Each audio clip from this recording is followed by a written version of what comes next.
Olá, eu sou a Leneva, é um prazer enorme estarmos juntos aqui no Vem Brasil e eu vim falar um pouco sobre um prêmio que tomou como referência o programa Etnomatemática. Esse prêmio, Professores do Brasil, a sétima edição, ele foi de dezembro de 2013 e ele, na época, ele considerava a seleção por regiões geográficas e ele foi o projeto selecionado na categoria Educação Integral e Integrada. O título do projeto era Atividades Sociocultural Educativas e ele já expressava o meu interesse particular pelo programa Etnomatemática como inspirador da minha carreira acadêmica e também como orientador da minha prática pedagógica. Nesse tipo de vivência, nessa experiência, eu coloco a educação integral como algo que se relaciona intimamente com três aspectos que são indissociáveis: o sociocultural e o educativo, e tomo por base a transdisciplinaridade, que é um dos princípios do programa Etnomatemática. Um pouco da minha história: eu sou concursada como química para o governo do estado da Bahia e entrei para ensinar matemática por falta de professor, me deram uma turma da educação de jovens e adultos, eu descobri a etnomatemática, tal como está escrito aí, comecei a realizar projetos buscando os conceitos que estavam prescritos nos currículos formais e comecei a utilizar esses conceitos buscando no contexto como melhorar a aprendizagem dos estudantes. Mas a carreira acadêmica me fez aproximar do programa Etnomatemática e de entender esse programa como uma epistemologia, isto é, como uma teoria do conhecimento, como uma teoria geral do conhecimento, como tem dito o professor Ubiratã D'Ambrosio, e compreender que era uma etnomatemática. Um pouco, todo o projeto parte de um problema, e nós tínhamos um problema após uma greve, esvaziamento da escola. Eu trabalhava nos centros interdisciplinares, esses centros se assumiam como complementar à escolarização básica e também de educação integral, e eles não eram reconhecidos e foram extintos em 2015, apesar do projeto premiado ter objetivado o reconhecimento, né? E todo projeto, é óbvio, ele precisa de um referencial. E na época eu utilizei os referenciais que vou mencionar aqui, mas eu acho que eles são até hoje atualizados, senão eu não traria, já que eu penso que essas atividades sociocultural educativas, elas devem inspirar outros professores a ousarem realizar atividades similares. Primeira foi a questão de utilizar documentos oficiais. Se você está dentro de uma escola formal, você deve utilizar documentos que orientem, que prescrevam, que sejam parâmetros à educação formal. E eu utilizei na época um guia do estudante para a redação do Enem, os parâmetros curriculares nacionais e o plano de metas todos para a educação, que envolvia os diversos setores no comprometimento com a educação. Utilizei a pedagogia de projetos, principalmente Ilma Veiga, vendo isso como uma construção possível, e o Fernando Hernandes como os projetos como uma possibilidade de transgressão na educação. Hoje eu também uso em subordinação criativa, de Beatriz D'Ambrosio e Celi Lopes, especialmente. Além disso, para ser transdisciplinar, eu utilizei o livro Transdisciplinaridade, do professor Ubiratã D'Ambrosio, e utilizo até hoje, tá? E como de etnomatemática, eu peguei produtos, né, meus, já produções publicadas, que relacionavam etnomatemática com educação em geral, com gestão escolar, com projetos pedagógicos e com o currículo. Há uma citação de D'Ambrosio que é bem comum, ela está dentro do livro Transdisciplinaridade e ela é muito atual. Então, eu estava no relato e eu trouxe aqui. Na sua aventura enquanto espécie planetária, o homem tem seu comportamento alimentado pela aquisição, construção e reconstrução do conhecimento que lhe permite sobreviver e transcender. Não precisa dizer nada o quanto hoje, no momento atual, essa citação é uma referência. Bom, Além disso, eu queria falar um pouco do programa Etnomatemática. Ele tem uma base epistemológica, vamos dizer, simples, muito simples. É tão simples que às vezes se passa tão batido que se esquece da importância que tem isso para toda a atividade que você vai desenvolver na perspectiva do programa. É que etnomatemática deve ser entendido como situações que representam técnicas e artes e habilidades, as dicas, de matema, que é o compreender, o lidar, o entender, nos etnos, que seriam os contextos sociais, culturais, ambientais.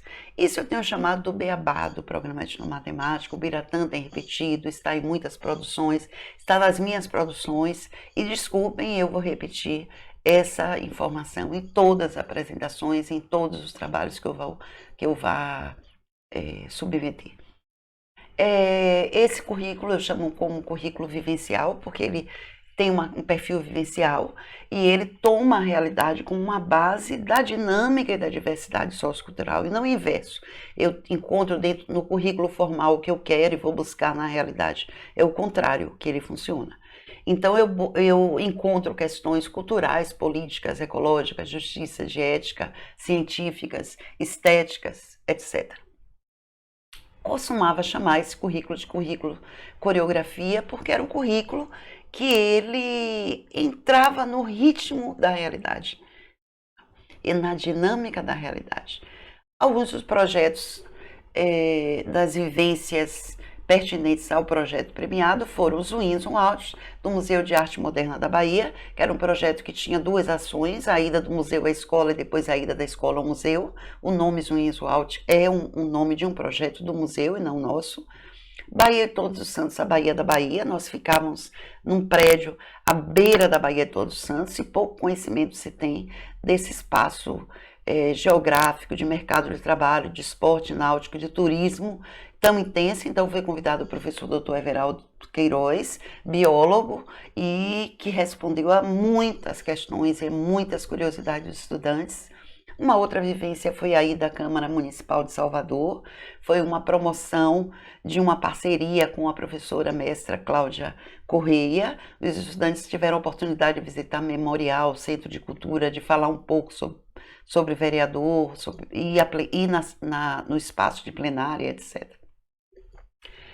Mais 4 vivências foram, uma foi o encontro de tambor com Orlando Costa, o Orlandinho mesmo, que mora no Rio, arrisco dizer que é um dos maiores percussionistas do Brasil, e foi uma atividade que começou de manhã e no fim da tarde, Orlandinho me gritou: "Olhe, como acaba uma aula".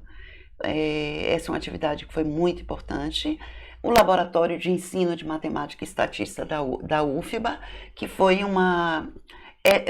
eram exposições mediadas que iam à escola, são exposições mediadas que vão à escola, e nós sempre tentávamos buscar essas exposições, e pelo que vem aí, os alunos se interessavam muito por matemática, da forma com que a exposição é apresentada a eles.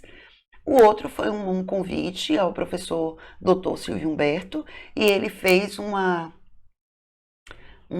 apresentação muito viável para os estudantes sobre a sua pesquisa de doutorado, que falava do panorama da questão racial, de alternativas de combate à desigualdade socio-racial em Salvador.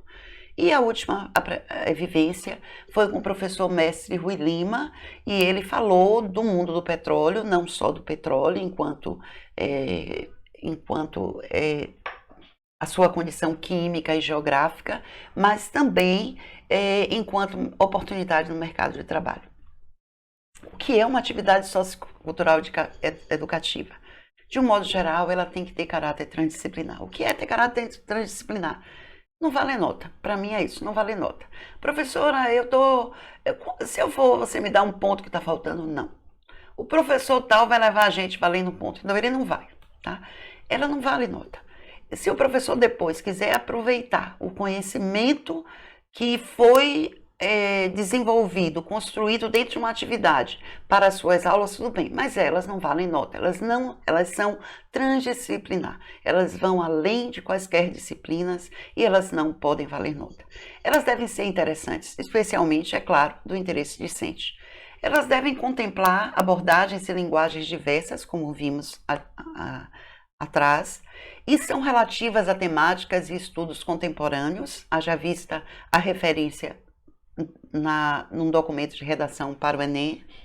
Desenvolve-se em espaços diversos, considerando as possibilidades, é claro, e também o envolvimento de maior número possível de estudantes. São itinerantes, como vimos, são mediadas por profissionais especialistas convidados, tem um caráter acadêmico, sim, mas não é formal. O Orlandinho Costa, ele é um grande pesquisador, mas de jeito nenhum é acadêmico, e são mediadas por amigos e que não cobram pelo trabalho. Todos os mencionados são especialmente amigos meus. O que foi a premiação? Foi em Brasília, eu ganhei um prêmio, um troféu em um valor em dinheiro, e a escola ganha um certificado. Aqui abaixo é o pronunciamento do ministro da Educação durante a cerimônia, que ele nos intitula Embaixadores da Educação. Do lado são gravações que foram feitas para a TV Escola e que foram veiculadas na televisão. E posteriormente, em 2016, eu tive a oportunidade de voltar ao Ministério da Educação para comemorar, para fazer um evento de reflexão sobre os 10 anos do Prêmio Professores do Brasil, e tive uma grande chance de gravar um programa que se chama Professor Presente, no qual eu falo sobre esse prêmio de um modo mais longo, e ficou na mídia televisiva.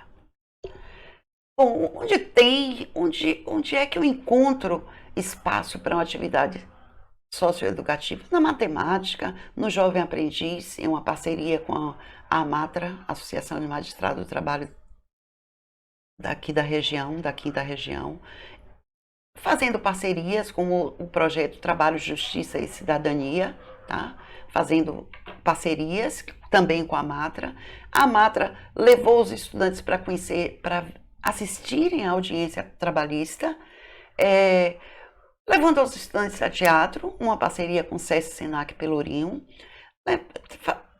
promovendo atividades, por exemplo, de dança, uma outra parceria com o Balé Jovem de Salvador, levando os estudantes para visitarem os espaços do Senai e conhecerem os cursos técnicos que são ofertados em um projeto deles, que se chama Mundo Senai, levando-os a museus, como esse museu, que é um museu que se chama Pituaçu Solar, que é um museu de energia fotovoltaica.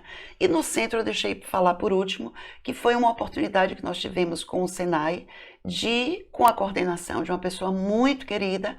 Eu vou citar só ele, não vou citar o nome dos meninos, porque não tem tempo, mas o Alexandre Monteiro, que coordenava um projeto que tem por base uma metodologia que se chama Metodologia Teopraxis, e essa foi uma experiência que eu acho que retrata bem uma atividade sociocultural educativa, porque os estudantes, eles tinham de 15 a 16 anos, todos eles, e eles apresentaram um projeto a partir de problemas da escola.